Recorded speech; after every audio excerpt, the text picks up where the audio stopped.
The New Level Cap podcast is a show about fun, friends, game design, and all things otherwise. Your hosts are Marco DeSantos and Brad Telton of Level 99 Games. I'm Chris Solis, your producer, and without further ado, please enjoy the show. Greetings, friends, and welcome to another episode of the New Level Cap podcast. Today, Marco and me will be talking about a platforming game, or a gaming platform, or a game that is a platform. It's unclear at this time, but soon it will be made clear to us and to all of you. Let's get started. Brad, I would like to use this game as a jumping off point. I get it. It's a platform. Games is a diving board. I get it. I love it. I love every second of it. Brad, so for the listeners who are listening at home, you may remember us referring to games as a platform in our episode on games as a service. So, Brad, I think this might be confusing to some people. Aren't these the same thing? So let's talk it out, right? So, what is a platform? What is a service? So, the service. Let's take an easy example. Your Nintendo Switch, right? The Switch itself is the platform, and then the money that you pay to play online every month, that's the service.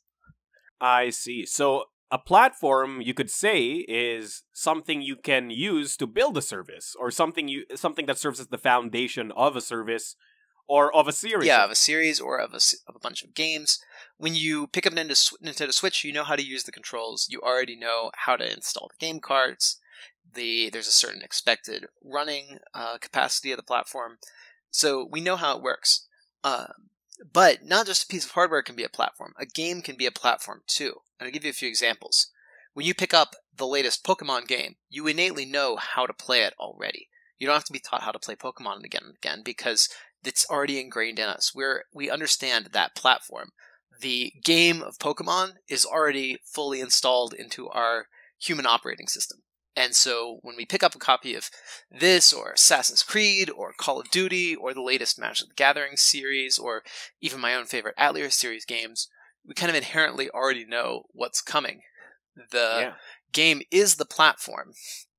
Yeah, and I feel like that just points to a lot of like our expectations for these kinds of games, right? Like again, when something is a Souls game, or something is a From Software game or something like that, right? Like there's an identity present within the game that we come to associate with that game. And it can be very weird when people diverge from this so much that it no longer resembles that game. It feels like the operating system, so to speak, no longer is valid. You know what I mean? Mm-hmm. Yeah, it certainly can. And people, with one of these games that is a structured platform, people come in with expectations and they want to have their expectations met, but met in a particular way. You don't want to just play the same game again. Yep. So there's a call for new content, there's a call for subtle changes and for subtle enhancements to the formula each time we release a game in the same platform. Platform.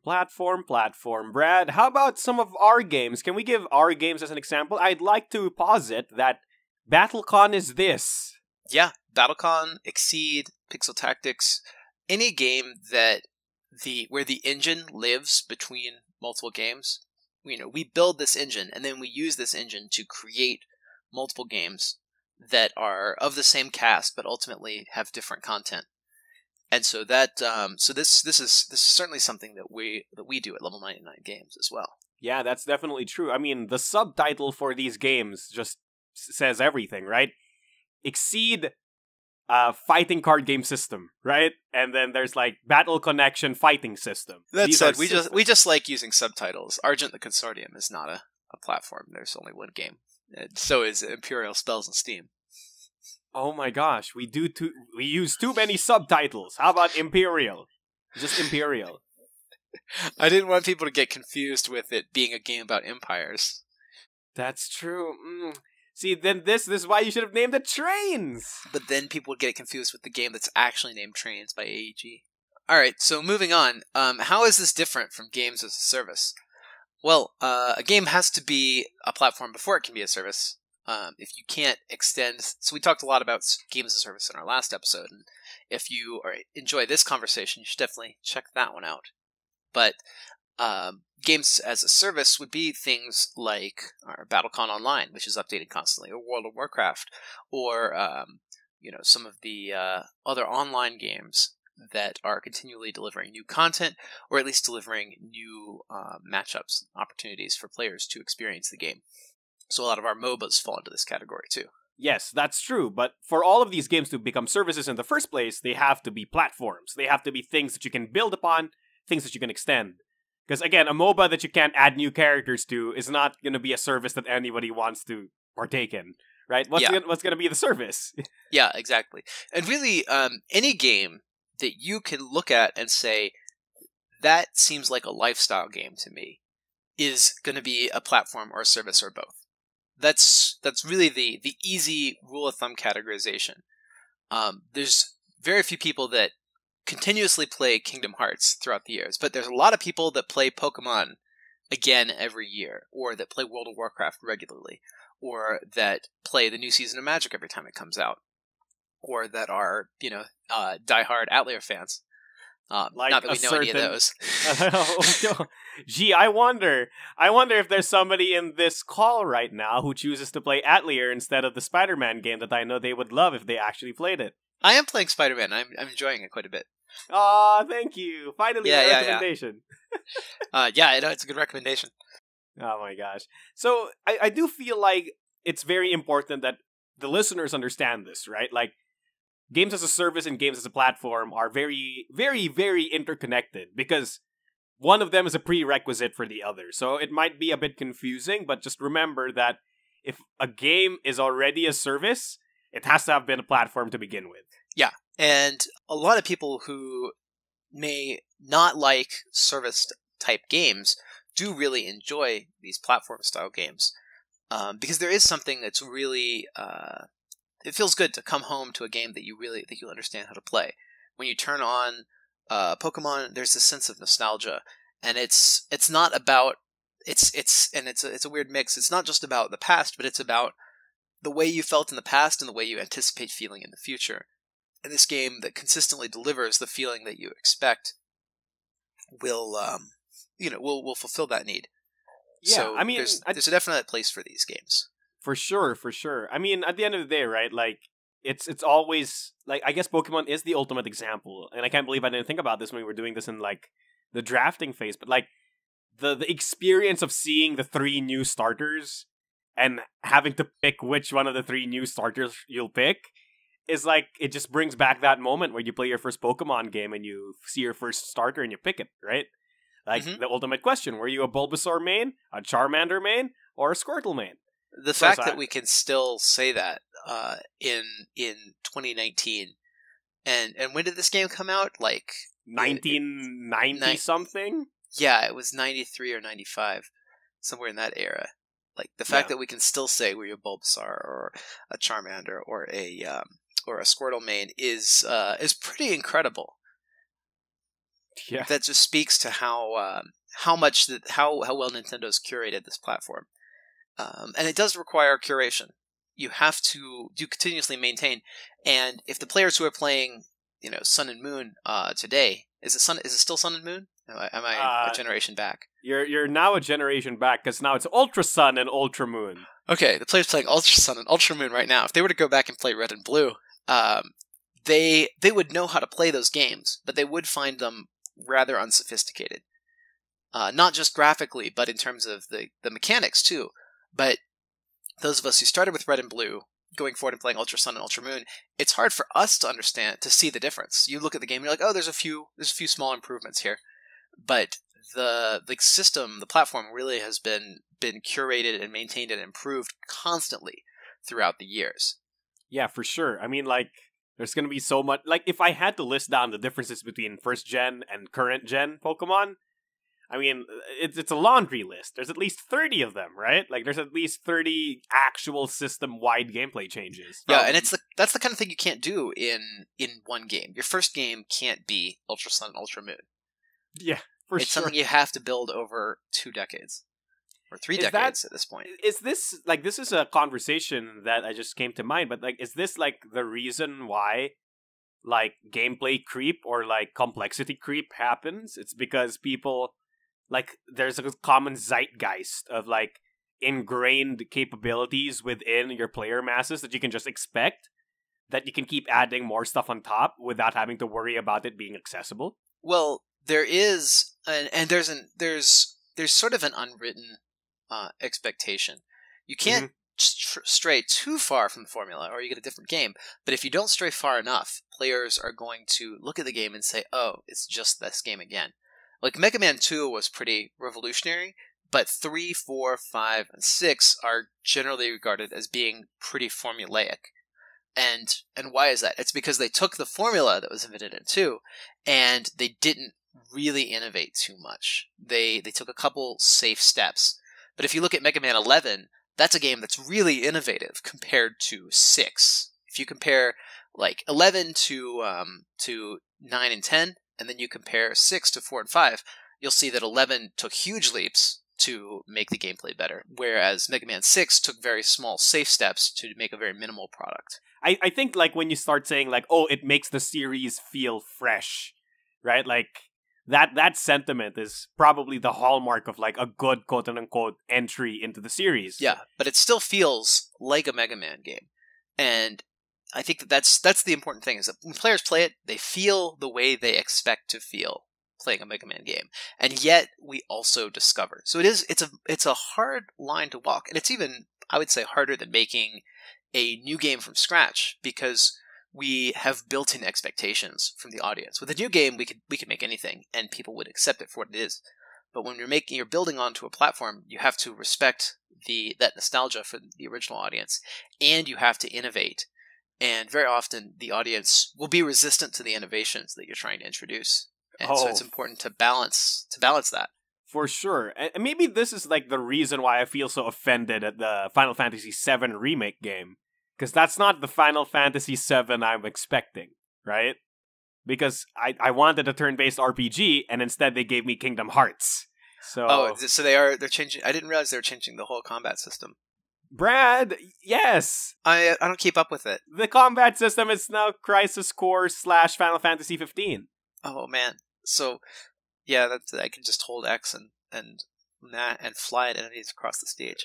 I don't know. I don't know how I feel about that. Exactly, and that's why I felt so offended when I found out. Like this isn't Final Fantasy VII anymore. You're just giving me Kingdom Hearts with the Final Fantasy VII skin. Yeah. And maybe that's why I felt a bit offended, because like a lot of it's going to be lost because of that, right? You know, Final Fantasy, I think, is notorious for this, because ever since, I would say probably since 9, 10, yeah, since 10, they really have not stuck to the core platform of Final Fantasy, which is the turn-based combat. 11 was an MMO, which just totally off the wall. 12 was this real-time gambit system, which I loved, but it's not Final Fantasy. It's not Final Fantasy. 13 kind of went back to it, and then 14, another MMO, whatever. And then 15 was Kingdom Hearts with the Final Fantasy skin. And but what's like the game that we all loved the most that Square released in the past 2 years was Octopath Traveler, right? See, Brad, this is the thing. Like, Square Enix is so hell-bent on saying, people this generation don't want traditional turn-based RPGs. But it's like, but that's literally all we want. Like, why don't you just give it to us, Enix? And Octopath Traveler is true. But, like, quite frankly, in the dry spell of all the Final Fantasies, I have not been disappointed by a single Bravely Default. Bravely Default is now the Final Fantasy, right? Like, yeah. Like, if you wanted a turn-based RPG system with job changes and cool innovative mechanics, that's just Bravely Default now. Like, that's not, you don't go to Final Fantasy anymore. You go to Bravely Default. That's sad. It is, but it's true. It feels like the platform has been betrayed, right? Yeah. Like, they had something that worked that we all loved, and we were looking forward to this nostalgia, to the music and to the crystals and the chocobos and the jobs and all of the things that we were going to do in a Final Fantasy game. And they just took that title and put it on something else. And as players, we feel deceived because the platform is compromised. It's no longer even attempts to be the same game. Yeah. It's like we took BattleCON and we were like, all right, guys, it's BattleCON, but actually, no, it's poker. Let's say I made BattleCON 2 and it was a what you say, like a Euro game, that would be pretty distressing to a lot of our fans if it didn't have like style-based pairs. Wait, so you're telling me that this is a Euro game, you can allot your punches to people's body parts? Sure. Pay me now, Brad. Starting to sound a little bit like Slugfest, like 7-card Slugfest. Yeah, it does sound like 7 cards. Oh, you already made this game. Oh no. Oh no. See, I didn't call it BattleCon. My $1 million idea. All right, Brad. Before we keep ranting about how much we hate the direction of Final Fantasy has taken, I do believe it's time that we take a short break and let future Marco plan out an advertisement for all of you to hear about some juicy level 99 games news and stuff. Are you okay with that, Brad? Yeah. Let's hear the news. All right. Have you signed up for our newsletter? The Level 99 Games newsletter is the best place to keep up with the latest news, events, and releases. Click the link in the description and join today. Before we talk about advantages and pitfalls, as we often do in this section, I don't think we really talked about what the characteristics of a good platform were. We talked about how you can betray your platform, but what makes a platform really good, and what makes it so that fans are looking forward to the next entry in the series? Yeah, that's a good point that we have to go over, Brad. So do you have a shining beacon example for I think that one of my favorite examples for this would be the Persona series. And it really started with Persona 3. I don't think we can count 1 and 2 because they're effectively SMT games, and 2 had such a limited reach. Well, 1 was an SMT game. 2 was such a limited reach that we really didn't get to play it. Most people... but it quote-unquote started in 2, actually, because 2 was starting to do... 2 was like the prototype for 3. Had the daytime and the murder mystery and those kind of things. Yeah. But there are a couple staples of the series that we can expect in a Persona game. Like, there's gonna be day life and night life phases. There's going to be the turn-based combat. There's going to be some kind of a murder mystery or intrigue going on in the game. We're gonna have the Persona system. Our main character is gonna be the wild card. Those kind of, the social links, all those kind of things. And Persona 4 did this in a way that Persona 3, that was an improvement of Persona 3, and Persona 5 did it in a way that improved on 4. And the games have generally taken a great linear kind of, I want to say that there's a linear progression upwards in the quality of the games. It's very hard if you start with 5 to go back to 3. But just in the same way, it's hard to go from Ultra Sun and Ultra Moon back to Red and Blue. But for players who started with 3 and went forward, it really feels like the natural progression, and each game still feels fresh, even though it's got the familiar mechanics. So, going back, hallmarks of a good system. It makes me feel like I'm playing the original, or the previous entry in the game, but even better. So, I get the familiar feeling that I'm expecting. My nostalgia is fulfilled. And I'm also introduced to new content and to new gameplay that's expanding upon the original, but not subverting it or betraying it. So the series needs to stick within, the good parameters, and also innovate within those parameters. So there's a lot of stuff that is quote-unquote characteristic of a game that people might associate with that game. But just because it's one of those things doesn't mean that you shouldn't change it, or else you'll betray the people. You know what I mean? So one thing that I want to point out is the series Monster Hunter in this situation.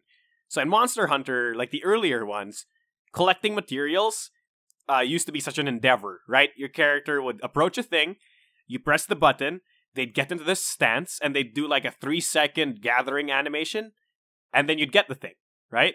That seemed to be like a hallmark of the game, right? Every action that you take is deliberate, it opens you up, and you have to commit to it, right? So you can't just start picking up materials in the middle of a fight, because you're going to get destroyed. Right.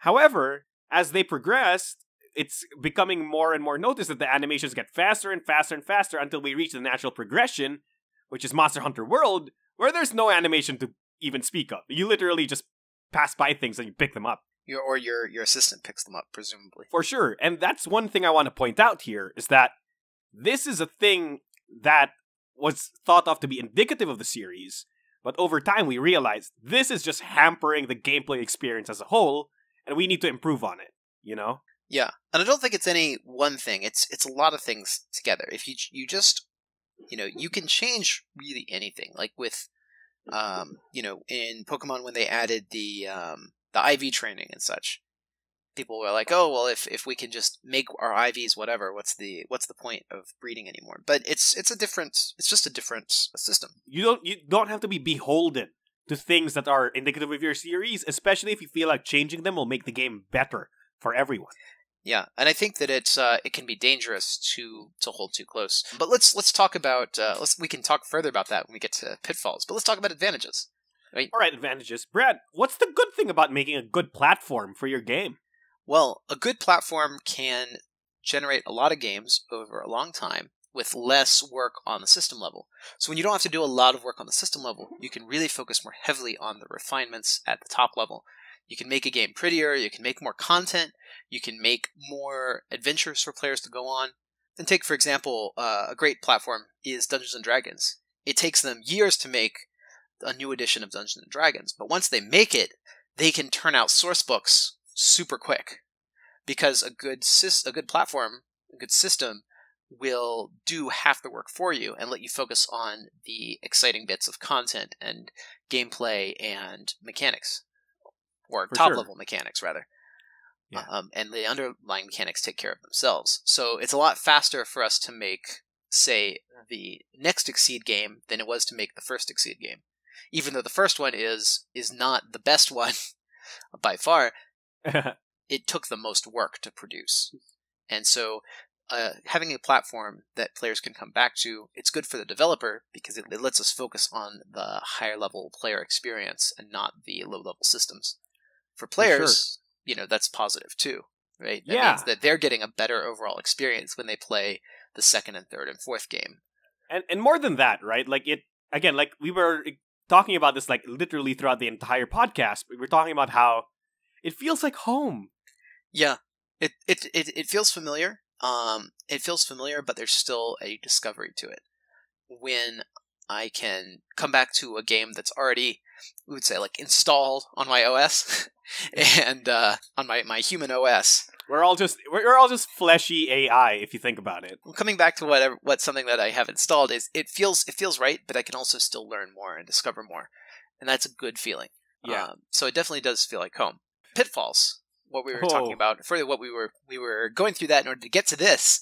How can the platform negatively impact the experience? And again, we talked already about how you can betray the player's expectations in a spectacular way if you disrespect your platform. But you also do need to be ready to innovate. If you are going to produce the exact same game, then there's not a lot of reason for players to play it. And this started to happen with some of the LEGO series games. Like you'd play the third or fourth LEGO series game and you'd be like, oh, well, this is just the previous one again with a different skin. Or with, for example, like Assassin's Creed and Call of Duty, you find yourself doing basically the same thing in a different backdrop. And without real innovations to the system, that can become fatiguing. For sure. I mean, like at the end of the day, right, like it becomes repetitive. It does. We were talking about how, like, a lot of people just say that they want to play the same game with just more content. And though I don't think they're lying, I do think that they fail to realize that it gets boring pretty quickly. Yeah. Well, those are the people that want the service model. Oh, that's true. Where the game is constantly delivering new things. With a platform, you find the person who wants to say, I really just want to play Persona 3 again and have it be fresh. And there's a large number of them that are targeted by Persona 4. Oh, so good. So games that engender that feeling tend to get lots of sequels, and if those sequels innovate, then they'll be well received. Castlevania is another great platform that I should bring up, and that's a reason that people feel so betrayed by the 3D Castlevanias is because they leave behind the core gameplay of the Castlevania franchise, which is that side-scrolling adventure. We really think of the Metroidvania as the core gameplay experience, and we all just want to play another Castlevania Metroidvania. And that's why Bloodstained did so well. Because we were waiting years and years for a better Castlevania side-scroller, and no one was delivering it. Yep. So we had to jump to another franchise. And same thing that happened with, like you're saying, Bravely Default earlier. And Mighty Number 9 if it hadn't sucked so bad, right? Yeah, well, thankfully Capcom picked it up with Mega Man 11. See, this is why I'm so happy that Mighty Number 9 failed, is because Capcom was like, we can do that but better. And they did, and it's Mega Man 11. Ah, beautiful. I would say that there's a lot of hesitation when you're in management in video games because there's so much money at stake and there's so much time at stake to do something that is safe and will absolutely succeed. But you have to be willing to innovate. Your developers have to be ready to innovate, and your managers have to be ready to allow that innovation and improvement to the experience. Otherwise, the game is, it's going to be Mega Man 4, and not Mega Man 11. Not Mega Man 11. Yeah, and I mean, you play those two games side by side, you'll really see the difference, right? I mean, outside of the graphics, right? Outside of the graphics. Entirely outside of the graphics, just the system level changes. Yeah, the gears. Just the gears alone. Like, yeah. If those weren't added in Mega Man 11, like, what would be the reason to play Mega Man 11? Just play Mega Man 2 again, right? Like, pretty much. And people have for years and years. We keep going back to Mega Man 2. Why can't we get past Mega Man 2?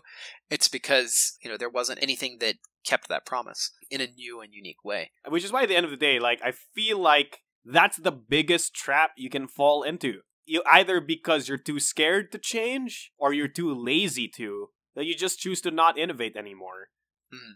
And I understand that, like, there's an entire development side of, like, the money and stuff, but at the end of the day, games are at their core a sort of creative and or entertainment endeavor. Yeah. And if at some point you're just cookie cuttering your games out, then, like, what's the point even, right? Yeah, absolutely. You have to innovate, you have to respect the platform, and you have to be willing to find the right changes to make it fresh, but also familiar. And it's a tall order. It's a tall order. But anyway, I think that pretty much wraps up our talk on games as a platform. I have a question, Brad, before we end. Yeah. Is this podcast a platform? Is the podcast a platform? I mean, we have a familiar format, and people come back to, receive something that is familiar and yet novel each week. So I would say, yeah, podcast is a platform too. Any system that we can build upon and alter in order to create new content serves as a platform in one capacity or another. Okay, now, Brad, we'll turn this into a service because, number one, next year we're going to release the new Level Cap podcast. And number two, to listen to the second half of the audio, you have to buy this premium currency called Level Coins. All right, we're done, Mirko. No future plans. No future spoilers. No future spoilers? Okay, alright. So thank you so much for listening to this episode of the new Level Cop. We're cops Level Cop now. podcast. Marco's the bad cop. What? Why? Alright. Thank you, World of Indians. Thank you, and good night. Wait, Brad, you haven't told them thank you so much for listening, and then we haven't told them that if and they don't like forget it, your special action. But wait, Brad, also, happy gaming. Brad, but if you liked it, share it with a friend. If you hate it, share it with an enemy. As usual, that's been me, your host, Marco Dos Santos, also known as Mechanic Rick, also known as the Bad Cop.